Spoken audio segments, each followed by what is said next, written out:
श्लोक नंबर 55। स्थूल मलिकम न बदति न परान बाधयति सत्यमपि विपदे यत् तद वदन्ति या आदा ता यत् ता और आदा दा तद वदन्ति संतः स्थूल मृषा वाद वै रमणम।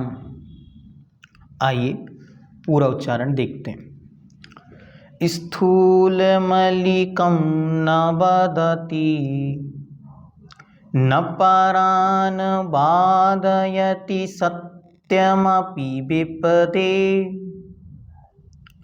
यत्तद् वदन्ति सन्तः स्थूल मृषा वाद वै रमणम्।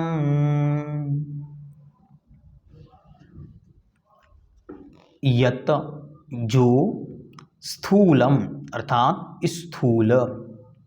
दो प्रकार से व्रतों का वर्णन है, एक सूक्ष्म रूप में, एक स्थूल रूप में। तो जब जब भी अनुव्रत का वर्णन आए तो ध्यान रखना है कि स्थूल रूप में वर्णन चल रहा है। स्थूल के अनेक अर्थ हैं। स्थूल का मुख्य अर्थ यहाँ जो वाच्य है वह यह है कि पूर्ण रूप से नहीं, एक देश रूप से।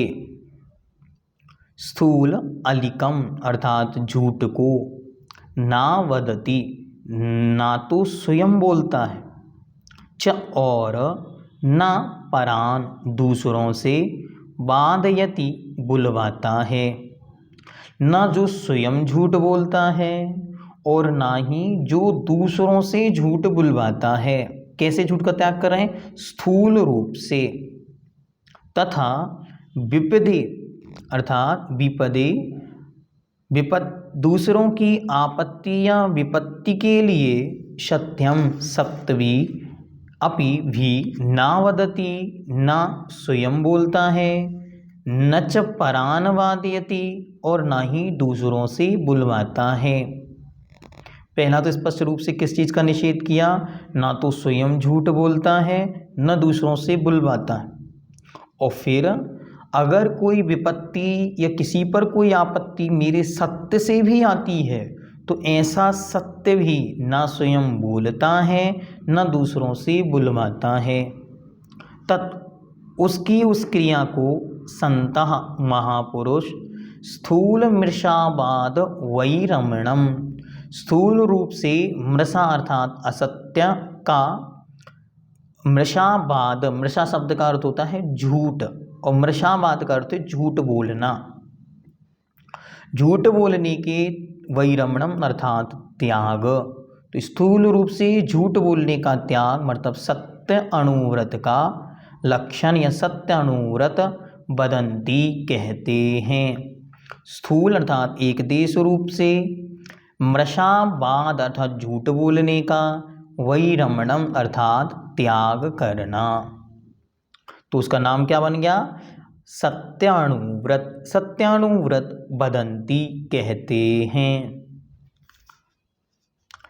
जिन वचनों के बोलने पर राजा आदि से अपना, दूसरों का या अन्य किसी का वध आदि होने लगे, ऐसे स्थूल झूठ ना तो स्वयं बोलना ना दूसरों से बुलवाना और जिससे अन्य के प्राणों का घात हो, ऐसा यह चोर है या इसने इस प्रकार अपराध किया है इत्यादि भी न स्वयं बोलना और ना ही दूसरों से बुलवाना, यह सत्यानुव्रत का लक्षण है।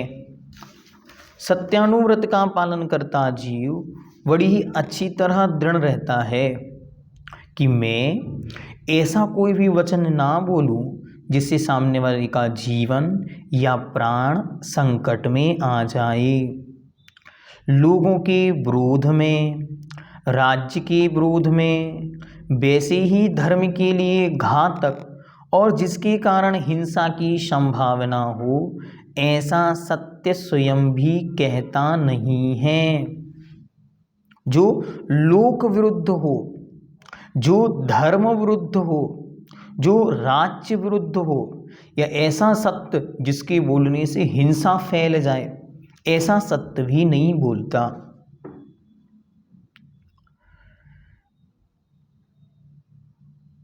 जिसके कहने से स्वयं को या दूसरे को राजनीतिक, सामाजिक निषेध, दंड या शिक्षा या फिर मृत्यु दंड भी हो सकता है, उससे भी उसे बचना चाहिए।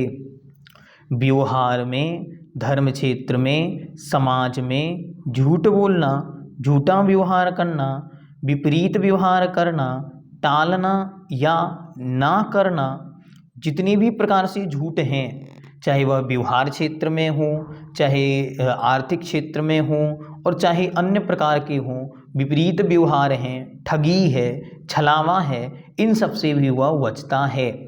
उसका मूल उद्देश्य क्या है? उसका मूल उद्देश्य है अपने आत्म कल्याण के लिए आत्मा के ही भावों में लगे, इसलिए वह सत्य को प्रमुखता रखते हुए बाकी सब चीज़ों से दूरियां बनाकर रखता है। अब यहाँ पर आचार्य सत्य अनुव्रत के अतिचारों को कहेंगे।